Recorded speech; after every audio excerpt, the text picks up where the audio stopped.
Viva, sejam muito bem-vindos ao TDM Entrevista, hoje com Eurico Brilhante Dias, Secretário de Estado da Internacionalização do Governo Português. Muito obrigado por estar connosco. Boa noite, muito obrigado. Recentemente afirmou que, enquanto as exportações portuguesas não chegarem aos 50% do PIB, a competitividade da economia portuguesa está em risco. Nesta altura ronda sensivelmente os 40%, mas o senhor acredita que nos próximos anos, nos próximos 3 anos, poderá então chegar a esta fasquia de metade do PIB. Perguntava-lhe, esta é uma estimativa mais realista ou mais otimista? Eu penso que é uma estimativa realista. Mas deixa-me dizer porque é que eu considero que 50% é um objetivo importante. O país tem hoje uma balança de bens e serviços equilibrada e uma balança corrente ligeiramente superavitária. Para conseguir, no futuro próximo, continuar a suportar o investimento necessário, e quando eu digo investimento, não é apenas o investimento público, é o investimento privado, que inevitavelmente tem sempre alguma dose de importações. Para podermos continuar a ter um incremento, ainda que paulatino, dos salários dos portugueses, o país, para não desequilibrar a sua balança de bens e serviços, tem que ser capaz de exportar mais, para poder também, então, importar mais. Se o país não aumentar o peso das exportações no produto, terá um garrote evidente no lado das importações e esse garrote não nos vai permitir, naturalmente, endividar-nos mais. Portanto, aumentar as exportações é muito importante. Mas as importações continuam a crescer mais do que as exportações? Certo, as exportações estão a crescer nominalmente mais, apesar deste ano, com o efeito que nós sabemos, com um efeito importante na área da energia, dos combustíveis, quer no lado da importação de petróleo, quer na área da exportação de combustíveis. E apesar de elas estarem a crescer mais, a verdade é que nós, o ano passado, terminámos o ano com um superávit na ordem dos 4,1 mil milhões de euros de superávit. Portanto, nós estamos a crescer as exportações e a expectativa é terminar com uma balança corrente superavitária. Ligeiramente superavitária, praticamente equilibrada. E é precisamente por isso que eu digo que nós temos que acelerar o crescimento das exportações, ou quando eu digo acelerar é preciso pontualizar. O que eu digo de acelerar é fazer com que as exportações cresçam de forma clara acima do crescimento do produto. E mais uma vez, as perspectivas que temos para o orçamento de 2018 é que as exportações crescerão acima da expectativa de crescimento do produto interno bruto, e só assim vamos conseguir suportar o crescimento dos salários e, em grande medida, o crescimento da economia portuguesa. Porque 50% é um objetivo plausível. Portugal já exporta ligeiramente acima dos 40% do produto de bens e serviços. Eu estou a falar num espectro em que Portugal entre na próxima década e que em 2021, aproximadamente, esteja muito próximo dos 40%. Dos 40% ou dos 50%? Dos 50%, peço desculpa pelo lapso, se crescerem acima do produto interno bruto e se, de forma clara, e portanto eu creio, estou convicto que os sinais que vamos tendo, 2018 será perspectivamente um ano em que a procura dirigida à economia portuguesa, mesmo sem grandes ganhos de cota de mercado, estará claramente acima do crescimento do PIB. Portanto, eu penso que nós poderemos terminar a década para lá dos 45, ou muito perto dos 45, e chegar a 2021 claramente mais próximo dos 50%. No ano passado, em 2016, o crescimento global das exportações rondou apenas o 1%. Quais é que são as expectativas para este ano? O ano passado, nós este ano estamos de alguma forma a compensar o facto do ano passado as exportações nominalmente em termos reais terem crescido pouco, porque nós tínhamos em 2016 2 fatores, eu vou estender a 3 fatores importantes. No princípio do ano 2016 nós tivemos menos exportações da Auto Europa, que é um grande exportador, porque a Auto Europa estava a fazer um investimento e teve períodos de paragem. Tivemos a grande manutenção da refinaria da Galp em Sines, o que levou também a uma paragem e a menor exportação de combustíveis. E tivemos um outro efeito, 2 mercados, 3, mas 2 mercados no essencial, que Angola e Brasil, onde claramente com uma clara desaceleração, e também a República Popular da China, em particular. O ano passado não foi um ano tão bom como nós gostaríamos, em 2016. Mas em 2000 e portanto, as exportações, apesar de estruturalmente estarem a crescer bem, tiveram 2 ou 3 efeitos extraordinários que fizeram com que o crescimento tivesse sido bastante mais ténue. Contudo, em 2017, neste momento, estamos a crescer nominalmente na casa dos 12%, praticamente. Estamos a crescer a 2 dígitos. Por um lado, porque é um crescimento estrutural das exportações, por outro, porque estamos a corrigir, desde um ponto de vista homólogo, alguns dos efeitos não repetíveis de 2016. E por isso a nossa perspectiva é este ano terminar, em termos reais, a fechar na casa dos 8 qualquer coisa por cento, portanto entre os 8 e os 9% de crescimento de exportações, sendo que normalizamos mais o crescimento desde o ponto de vista das expectativas para 2018, onde claramente assinalamos no Orçamento de Estado um crescimento em torno dos 5,4% de crescimento das exportações, mais uma vez, claramente acima dos 2,2%, que é o crescimento que se prevê do Produto Interno Bruto em 2018. Portanto, este maior crescimento em 2017, em grande medida, compensa os efeitos não repetíveis de 2016 num claro crescimento de exportações. 2016 foi um ano recorde de exportações, 2017 foi um ano recorde, será um ano recorde de exportações, e nós estamos a prever um ano recorde de exportações em 2018. E para que se continue este aumento das exportações, o Sr. Secretário de Estado está a trabalhar num programa específico para estimular a internacionalização da economia, que se chama precisamente Internacionalizar.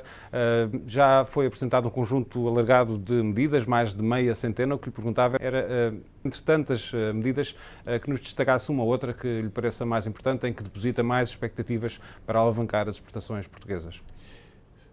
Eu diria que é difícil escolher uma, porque eu acredito que nós temos medidas em muitas áreas diferentes, desde a área da informação e da inteligência de mercados, da pesquisa de mercados e de serviços de informação às empresas, serviços de capacitação de empresas, de formação e qualificação de empresas para o processo de internacionalização, no financiamento do Fundo dos Fundos, que foi apresentado como um projeto de criação de um fundo público para co-investir com investidores estrangeiros em instrumentos financeiros para alavancar e desenvolver a internacionalização da economia portuguesa. Temos também na área do acesso a mercados e no suporte aos projetos de internacionalização das empresas, uma melhor coordenação das ações públicas, das associações, para ter um plano nacional de promoção. E temos um aspecto que aí eu vou sublinhar como talvez aquele que seja mais importante, que é, não é o mais importante, ele não é mais importante, mas eu diria que é aquele que me parece mais importante, que me parece um aspecto mais singular, que é uma grande coordenação no que diz respeito ao desenvolvimento da marca Portugal. Portugal hoje é um país reconhecido como um país com uma oferta mais sofisticada, em que, para além da tradição e dos produtos tradicionais do agroalimentar, do têxtil, do calçado, onde nós exportamos com enorme valor acrescentado. Deixe-me só dar-lhe 2 exemplos. O segundo par de sapatos mais caro do mundo é português, só ultrapassado pelo italiano. O textilar tem o quilo de produção textilar mais caro do mundo, é o português. Mas agora somam-se outros aspectos. Aeronáutica, onde nós temos tido um desenvolvimento fantástico no setor aeronáutico, com grande captação de investimento direto estrangeiro orientado às exportações. O setor automóvel, o novo modelo na Auto Europa, que vai dar mais um grande empurrão às nossas exportações do setor automóvel. Os combustíveis, onde o aumento da capacidade de refinação da Galp nos tem permitido exportar combustíveis, isso é uma alteração estrutural da nossa estrutura de exportações, das nossas exportações, porque nós hoje exportamos muito mais combustíveis do que exportávamos há 10 anos. E, portanto, estamos a somar outros produtos mais qualificados. Mas esses aspectos têm que ser transmitidos e percebidos para uma marca, em que, quando um consumidor ou uma empresa estrangeira olhar para um produto e souber a sua origem, poder associar a uma marca de qualidade, de sofisticação, de valor acrescentado. E esta ligação entre aquilo que de bom fazemos com a nossa marca chapéu, que é a marca país, que é Portugal. É um trabalho que queremos desenvolver, não só connosco, mas com o Turismo de Portugal, que tem aqui um papel fundamental. Este programa Internacionalizar ainda está a ser discutido, deverá ser apresentado até ao final do ano. Perguntava-lhe, em termos de orçamento, e porque estamos numa época em que se fala de orçamento, qual é que vai ser o peso que este programa vai ter no orçamento, sendo que algumas agências que trabalham nesta área da internacionalização, como por exemplo o AICEP, vão ter um orçamento igual ao do ano anterior. A perspectiva, a primeira questão, um orçamento, ele vai ter muitas fontes diferentes de financiamento.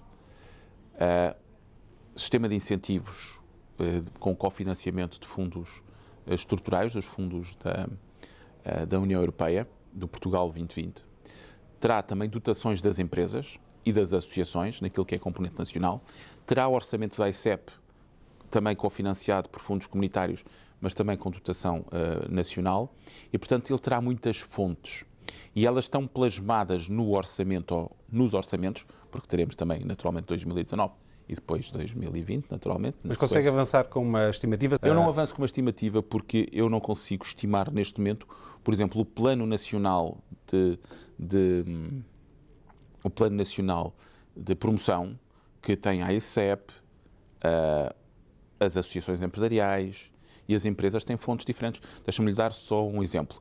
Para 2017 e 2018, há um investimento global só para as associações empresariais e só para os projetos conjuntos, não incluindo outras ações de dinamização de marca, de estudo de mercado, não incluindo o DAICEP, só para esses nós vamos ter um investimento de 100 milhões de euros para ações de promoção das associações empresariais.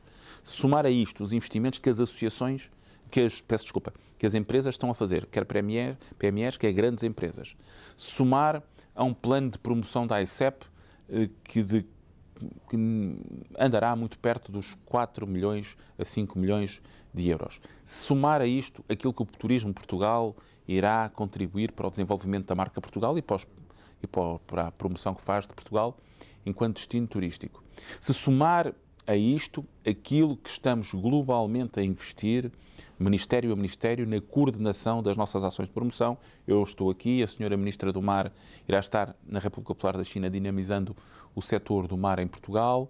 Portanto, nós temos várias fontes e várias aplicações onde uma aproximação numérica seria de todo injusta para aquilo que é um esforço de coordenação do Estado, das agências públicas, das associações empresariais e das empresas. Quanto à AICEP ter o mesmo orçamento, a AICEP tem inscrito um valor idêntico ao que tinha inscrito no ano passado. Mas a perspectiva que temos é de que a AICEP este ano terá uma despesa global na ordem dos 36 a 36,5 milhões de euros e aquilo que está inscrito são 39. Tem a ver com as cativações. Tem a ver com a forma como vamos gerir a execução. Este ano nós tivemos menos execução, cativações em algumas das despesas, e aí eu devo dizer que a AICEP, desde o ponto de vista global, nem ficou muito mal, não compara mal com outras instituições públicas, bem pelo contrário, e este ano nós inscrevemos 39, e portanto a administração das cativações que será feita entre nós, na Secretaria de Estado de Internacionalização, naturalmente com o Ministério dos Negócios Estrangeiros. No quadro do Ministério dos Negócios Estrangeiros, com o Ministério das Finanças, é que determinará se este ano nós temos o mesmo ou mais. A expectativa neste momento foi a orçamentação de receitas na ordem dos 39 milhões, com aplicações com despesa na ordem dos 39 milhões. Falando da AICEP, há uma questão pendente há vários anos que tem a ver com a abertura do consulado em Cantão. Este processo tem vindo a arrastar-se. Quando é que poderá ficar realmente fechado? Eu já hoje, penso que um colega seu também da TDM fez esta questão. Em Cantão hoje já está um diplomata, o Sr. Cônsul André Cordeiro, que está em Cantão, que está a abrir o consulado e, portanto, essa questão é, desde o ponto de vista do consulado, uma questão ultrapassada, desde o ponto de vista da decisão e da Constituição. Tomará agora os passos normais de Constituição. e de abertura do consulado. A delegação da AICEP em Cantão está considerada no plano estratégico da AICEP, que foi homologado por mim já quando tomei posse. Foi-me apresentado no fim de julho, pouco depois de eu ter tomado posse, a mim e ao Sr. Ministro dos Negócios Estrangeiros, evidentemente. E foi homologado por mim no quadro da delegação de competências que me foi feita pelo Sr. Ministro. Foi homologado por mim em setembro, logo no princípio de setembro. E, portanto, nesse quadro, a AICEP tem a abertura da delegação de Cantão.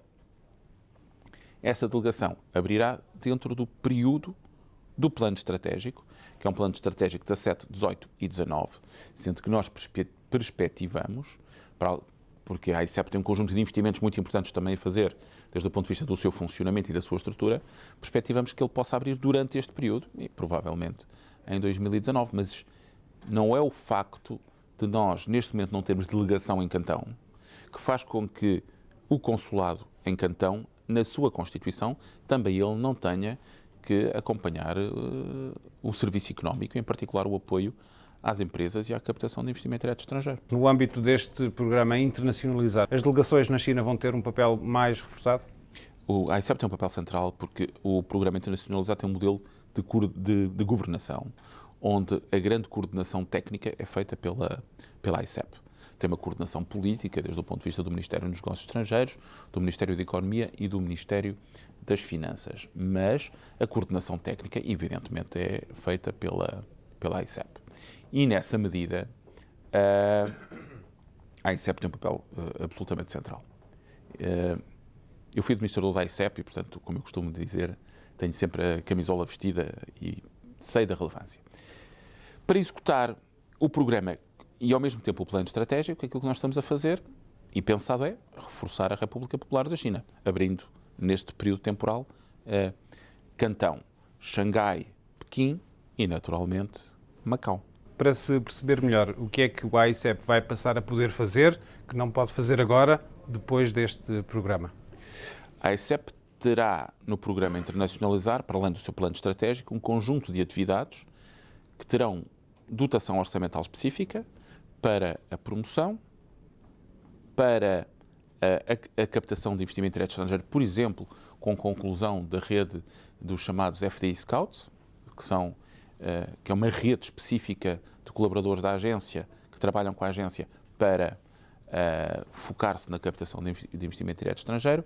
E a AICEP, nesse quadro, poderá ser muito mais eficaz a fazer aquilo que faz, tendo ao mesmo tempo recursos para um programa de promoção complementar ao das associações e das empresas e para a promoção, naturalmente, da marca Portugal, na forma como se entender mais adequada. Falemos desta sua passagem aqui por Macau. Esteve na inauguração do Centro de Intercâmbio e Inovação e do Empreendedorismo para jovens da China e dos países de língua portuguesa.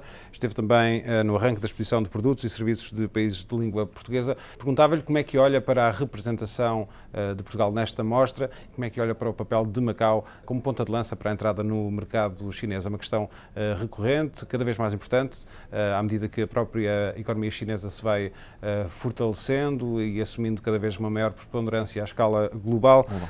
Como é que Portugal pode aproveitar melhor esta proximidade com Macau e as boas relações que tem com Macau? Quanto à representação portuguesa, a primeira parte da pergunta, deixa-me dizer que é sempre com grande orgulho e até às vezes com alguma emoção que vejo a nossa gente, em particular as pequenas e médias empresas, saírem do país para mercados longínquos, adaptarem produtos, rotularem os produtos com características particulares e com certificações e recomendações particulares de legislação particular, mercado a mercado, e a representação portuguesa na MIF, em 2018, é uma grande representação, numericamente, mas também qualitativamente, onde se dá, eu diria que um grande desfazamento ou uma grande alteração em relação a representações no passado. Tem a ver com a questão dos setores representados também. Exatamente. Portanto, nós mantemos um alinhamento importante no setor agroalimentar. O vinho, há vinho presente, há produtos agroalimentares, desde a charcutaria, alguns produtos agroalimentares com graus de sofisticação superiores, com base em produtos muito característicos. A cortiça também está presente em diversas formas, até uma artista plástica, mas depois temos setores como a área da saúde e da inovação na área da saúde e da investigação e desenvolvimento na saúde. Na área do software também temos presença e, portanto, apresenta-se cada vez mais um Portugal, que é esse Portugal que nós queremos comunicar e associar à marca Portugal, a um país muito competitivo, com produtos de valor acrescentado, quer naquilo que são as suas indústrias de tradição, no agroalimentar, no têxtil, no calçado, mas também na investigação e desenvolvimento, nos serviços na área da saúde, no software, nas TICs em geral. E isso é um aspecto que faz com que a nossa representação este ano seja uma representação muito valorizada, naturalmente também com o pavilhão da ICEP, que é um pavilhão, ou um stand da ICEP, que é um stand que permite ter um overview global sobre aquilo que é a oferta portuguesa. Quanto a Macau, Macau evidentemente é para Portugal, historicamente, uma ponte fundamental de relacionamento com a República Popular da China. Não será a única, seguramente. Nós vivemos um momento único desde o ponto de vista político-diplomático no relacionamento com a República Popular da China. Há um conjunto de investimentos importantíssimos com origem neste país, em Portugal. Ao mesmo tempo, passados um conjunto de anos desde o handover, há um relacionamento político francamente positivo. Há vontade da República Popular da China, mas também da governação da RAM de dinamizar Macau como plataforma de ligação aos países de língua portuguesa.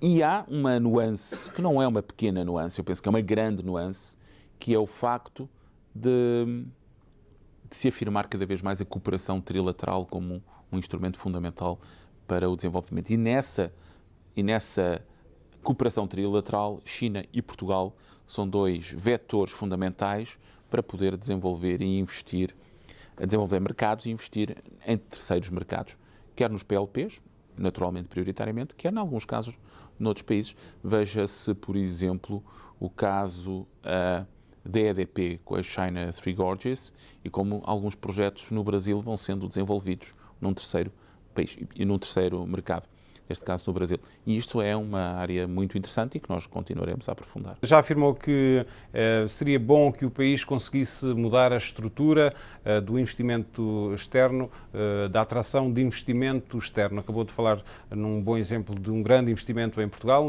um investimento que foi daqui da China para Portugal. Perguntava-lhe, antes de mais, o que é que quer dizer com a alteração da estrutura do investimento, o tipo de investimento, e perguntava-lhe também se a China pode estar também nessa outra fase de investimento no país. Esperemos que sim, que a República Popular da China possa estar, e penso que tem condições para estar. Mas quando eu digo alteração da estrutura, é porque quando olhamos para o passado recente, a área da banca, dos seguros e das grandes utilities públicas ou de serviço público, como é o caso da energia, foram os grandes captadores de investimento em Portugal.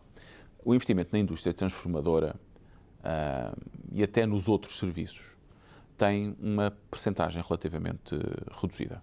Eu diria que em 2016 a indústria transformadora, no que diz respeito à captação de investimento direto estrangeiro, pesou apenas, se não me falha a memória, 7,4%. O grosso está nos seguros, na banca e, evidentemente, o setor energético tem aqui algum peso, com a State Grid na REN,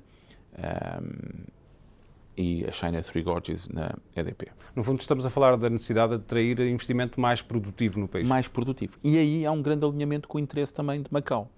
E, portanto, aquilo que eu gostaria para o meu país, para o nosso país, era que o investimento direto estrangeiro na indústria transformadora pudesse aumentar o seu peso relativo.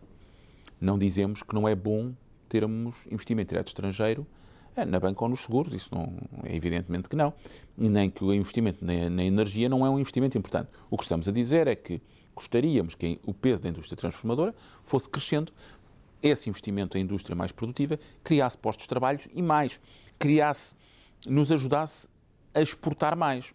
Vou-lhe dar um exemplo. Quando nós temos, como na última sexta-feira, em Évora, em Portugal, a inauguração de uma fábrica do setor aeronáutico, que faz, num dos casos, peças para motor de avião, eu sei que esse é investimento estrangeiro, está em Portugal, criará aproximadamente 300 postos de trabalho e cada uma daquelas peças irá para o estrangeiro. Exportações.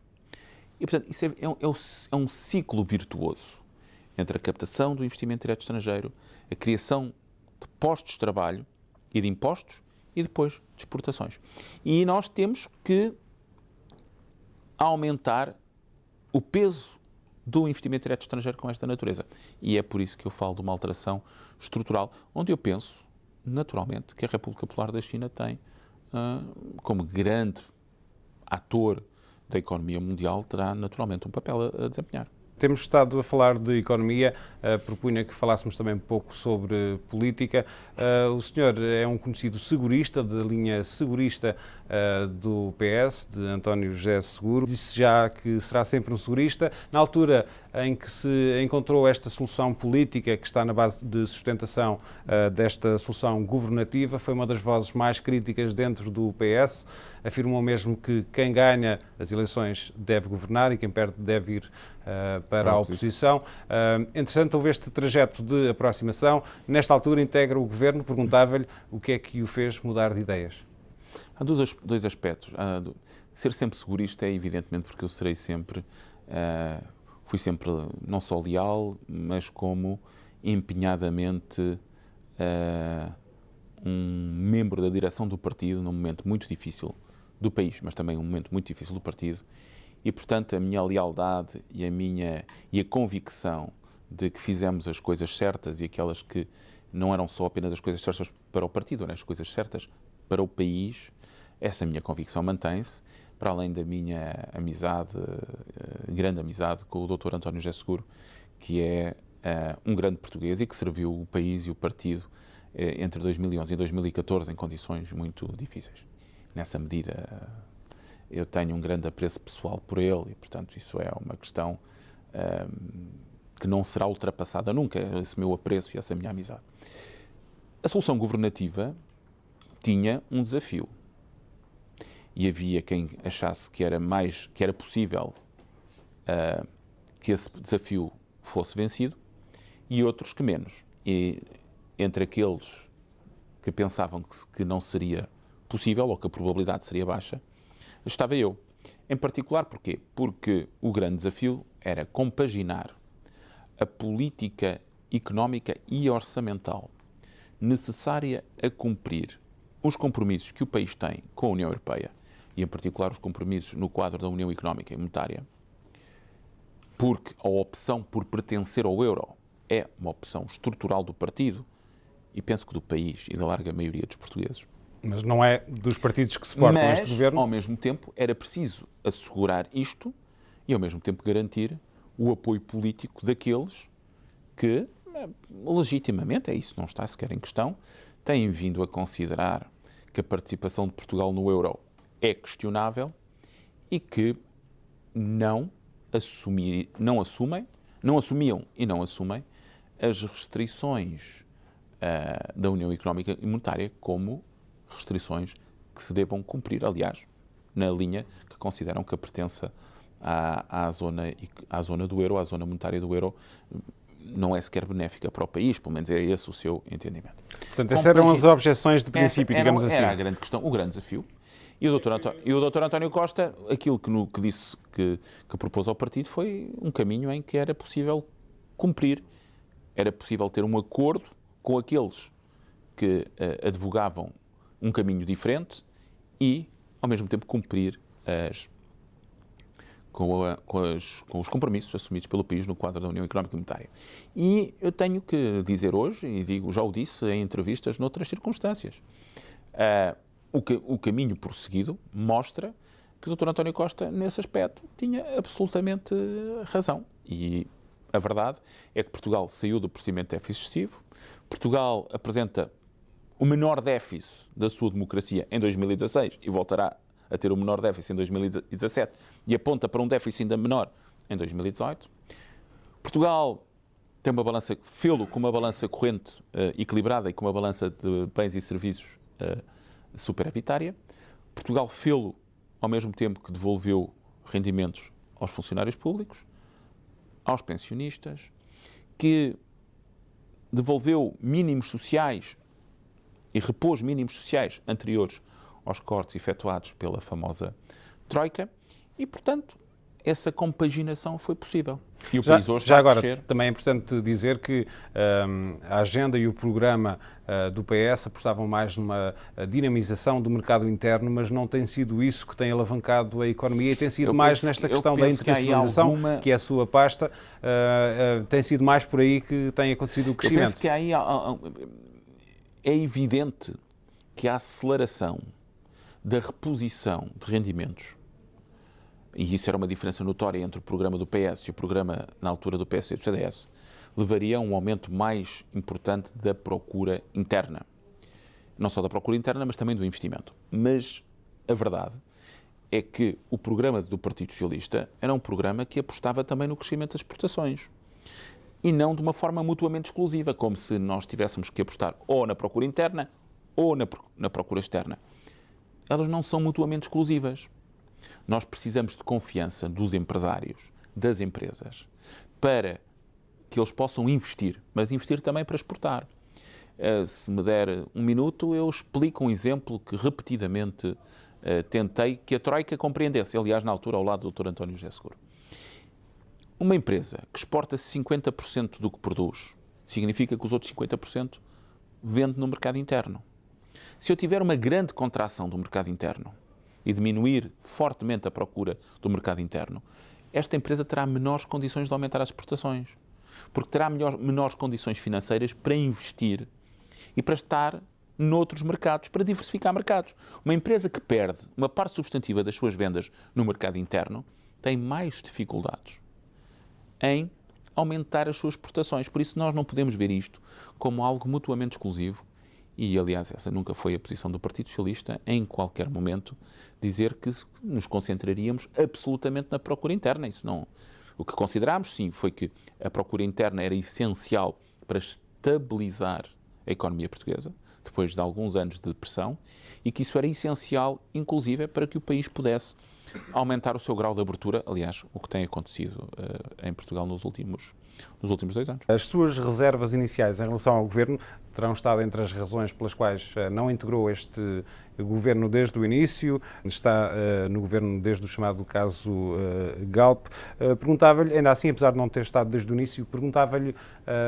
Considera que esta altura, este momento é o mais difícil da legislatura para o Governo, com esta tragédia dos incêndios em Portugal? Pode parecer paradoxal, porque um Governo que apresenta o seu terceiro orçamento com menor déficit, cumprindo todos os compromissos internacionais, e um partido político como o Partido Socialista que suporta o Governo, que acaba de ter uma vitória, eu diria, uma grande vitória nas eleições autárquicas, e que está, de facto, eu diria que o orçamento apresentado é um orçamento que os portugueses percebem como um bom orçamento também para as suas vidas, mas evidentemente a notícia, os eventos em torno dos incêndios são eventos muitíssimo negativos. Eu gosto de usar a palavra, porque às vezes aparentemente é uma palavra pouco usada, são eventos muito tristes. É muito triste ver que cidadãos portugueses na aflição, numa grande aflição, acabaram por falecer com os incêndios em Portugal. E percebo, e todos percebemos, que o evento é tão grave que nos obriga todos coletivamente a questionar aquilo que é o nosso sistema de prevenção, a nossa gestão das florestas, a gestão do ordenamento do território e como reagimos de forma mais rápida ou menos rápida a eventos com esta natureza, num contexto climatérico que em Portugal é um contexto climatérico, apesar de tudo, novo. Vem uma moção de censura ao Governo. Como é que o Governo encara esta questão? O Sr. Primeiro-Ministro foi elucidativo, é um direito constitucional. O CDS entendeu apresentar a moção de censura.